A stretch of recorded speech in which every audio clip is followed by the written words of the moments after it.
Welcome to Hardcover Feedback. I'm Tracey Hill. And I'm Brandi Smits. Our book today is Ready Player One by Ernest Cline. Immersing himself in a mid-21st century technological virtual utopia to escape an ugly real world of famine, poverty, and disease, Wade Watts joins an increasingly violent effort to solve a series of puzzles by the virtual world's creator. Wade stumbles on the first puzzle, and soon the whole world is watching, and thousands of competitors join the hunt, some willing to kill. Now, the only way for Wade to survive and preserve everything he knows is to win.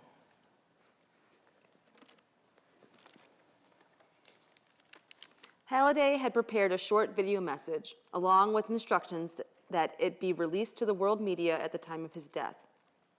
He'd also arranged to have a copy of the video emailed to every single Oasis user that same morning. I still remember hearing that familiar electronic chime when it arrived in my inbox, just a few seconds after I saw the first news bulletin. His video message was actually a meticulously constructed short film titled Anorak's Invitation. A famous eccentric, Halliday had harbored a lifelong obsession with the 1980s, the decade during which he'd been a teenager, and Anorak's Invitation was crammed with obscure 80s pop culture references, nearly all of which were lost on me the first time I viewed it.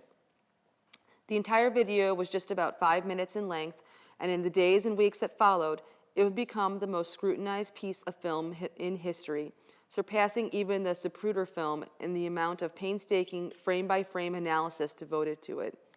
My entire generation would come to know every second of Halliday's message by heart.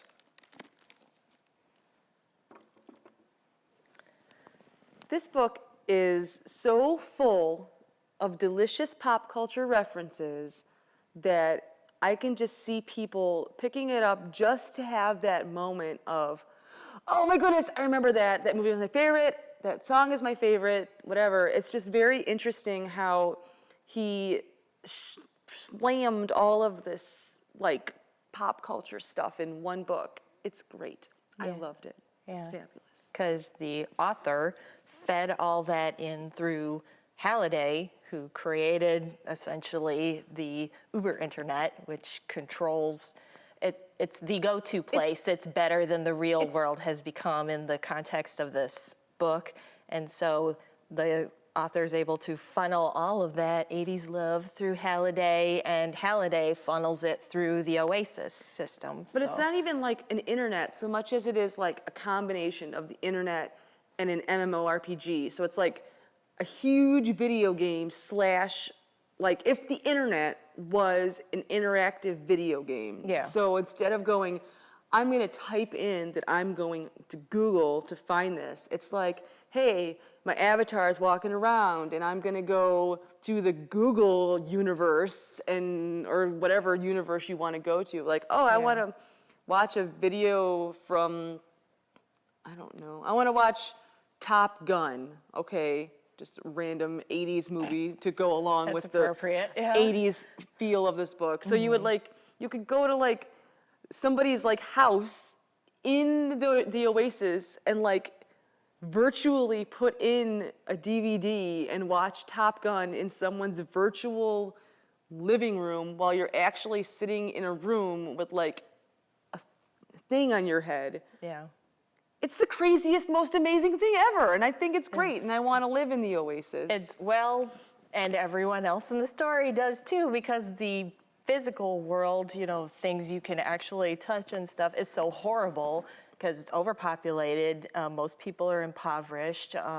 Most of the physical structures that were standing are crumbling no good anymore. Lives like so he's in a trailer park, but it's like a vertical trailer that was park. Horrifying. It's like right there. As soon as we learn about that, because that happens like really, really early on, you find out, oh my gosh, it's a trailer park, but it's a vertical trailer park full of trailer park skyscrapers, essentially, and they have to climb up if they want to go home, and they live on a high level. It's like.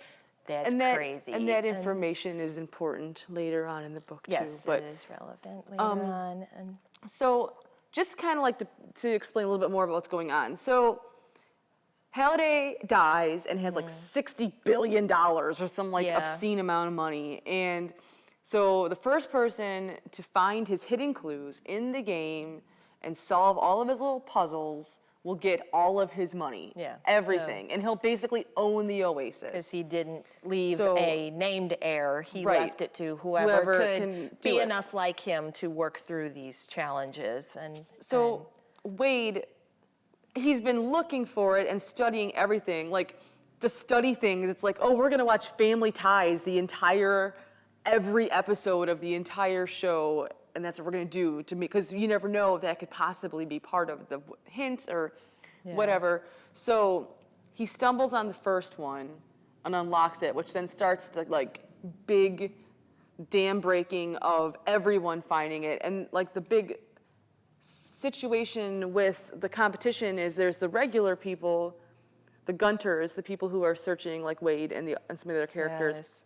But then there's the huge corporations. There's the big bad, because there's always a corporate big bad, and there's always some kind of giant enemy, because it's very much like an 80s movie in that we have Wade, who's a total underdog from the word go. I mean, he's living in a gap between the washing machine and the wall in his aunt's trailer skyscraper unit. So, and he's got a laptop, and he's got some secret hiding places, and that's all he has in the world. He's got no one and nothing except a couple of virtual friends. And not even, like, in the Oasis, he doesn't have anything either. Like, he's not wealthy in the Oasis. No, and he's got no, like, points for armor and things like that. He's got nothing. Buy things. Yeah, he can't afford to pay for anything, so, yeah. So he starts with nothing, and then, but oh look, he's had all this time to focus on working on Halliday's puzzles so that he's really super good at it, and then works his way through that first challenge, and then the big bad starts swooping in. It's like, oh, somebody broke the seal on this. Hey, maybe we can actually achieve this, and then everybody's doubling their efforts to get to Halliday's Easter eggs.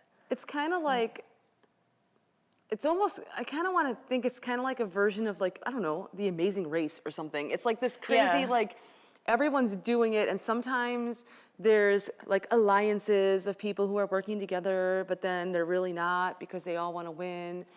It's a very interesting story the way it's told, and I love all of the pop culture references. Like, there are different universes within, like, the thing. You go to, like, the Star Trek universe and go and hang out, like, on the Enterprise or whatever, and you can go to, like, the Whedon universe and go to, like, Firefly and all this other stuff, and it's just very, very cool the way that he's incorporated not only 80s, but also 90s. So people our age are like, this is the coolest thing, because we're reliving all of our favorite things in this book. It's a fun read, certainly. It's a really fun read, although whenever I have something like this, I do a mental check, like, if we strip all this out, in this instance, if we take the 80s stuff out, and we take all the fun pop references and stuff out, is there anything good left? And yes. There is. Okay, yes, there good. Absolutely.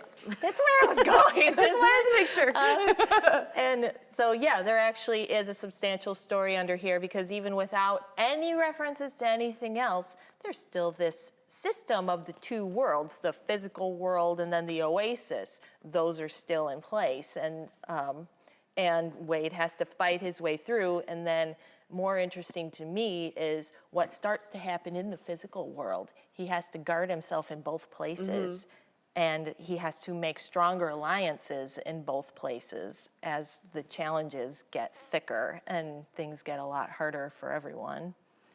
It's definitely one of my favorite books that I've read recently. And I'm a big nerd, so yeah, a little bit. So, like, some of, like, the nerdy stuff in here got me really excited. Yeah. So other nerds would probably dig it too. I gotta give it 4 stars. All the stars. It's the best that I've read in a long time, so I give it 4 stars. Yeah. Well, it didn't change my life reading it, and maybe I'm just kind of a little bit jaded to some of this, because I'm like, oh, that's kind of like, I'm looking at the pop culture references, I'm like, yeah, it's fun to see those, but it wasn't like, oh, yay, squee, you know. And If there were more anime and manga references in this book, you would have been like, oh my goodness. Oh, totally. But yeah, that's what was missing for you. But it's true. It's true. Okay, I admit it wasn't the fault of the book so much as it was just that the personal appeal to me. And it wasn't quite as awesome a fit as it was for you. So we just squee over different things. It's and okay. that's all. So saying that though, I give it a very strong, solid, powerful 3 because it was a good story, well told. My only gripe was that it did go very much like an 80s movie. So anyone who's like a super fan of, or not even, but has seen a lot of 80s movies geared toward younger people could see like, oh yeah, I think I know where this is going. And yeah, that's not really surprising that it happened this way. So, but other than that, it's a strong book, highly recommended. And our book today on Hardcover Feedback was Ready Player One by Ernest Cline. I'm Tracey Hill. And I'm Brandi Smits. And thank you for watching. Bye. Bye.